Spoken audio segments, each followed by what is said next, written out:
Rendre compte du travail effectué suite aux engagements pris en novembre dernier dans le cadre du Grenelle des violences conjugales, c'est ce à quoi étaient appelés aujourd'hui tous les acteurs impliqués dans ce combat, que ce soit les institutions, les associations et les coutumiers.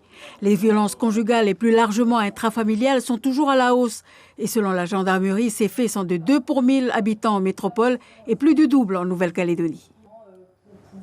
Depuis que je suis ici, je peux témoigner de la gravité de ces faits, d'abord de l'accroissement de ces faits, puisque chaque année, ces faits augmentent quantitativement, mais également de leur gravité.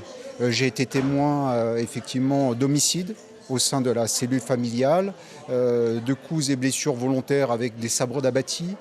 J'ai été témoin aussi d'une femme qui a été poussée de son véhicule en marche. Ce sont des faits qu'aujourd'hui la population calédonienne ne peut plus ignorer et auxquels elle doit réagir.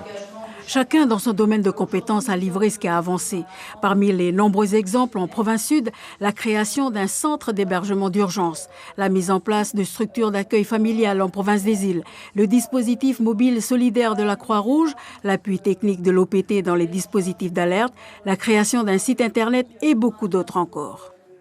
Il y a aussi une étude statistique, une étude cadre de vie et sécurité qui va être mise en place en partenariat avec l'ISEE, qui est attendue depuis très longtemps et qui va nous permettre de mettre à jour les données chiffrées sur la question des violences de manière globale, avec comme ça les projets, les politiques publiques qui vont s'ajuster.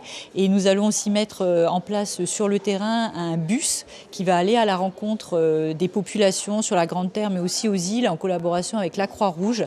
Et donc bien sûr pour évoquer la question de l'accès aux droits. Aujourd'hui également, la justice, la police nationale et la gendarmerie ont confirmé leurs engagements pour appréhender les auteurs des faits et pour les sanctionner. Le monde éducatif n'est pas en reste. Des actions sont engagées pour que dès l'école, la notion d'égalité entre les filles et les garçons soit comprise. Le premier des leviers de lutte contre les violences intrafamiliales, c'est la prévention par l'éducation.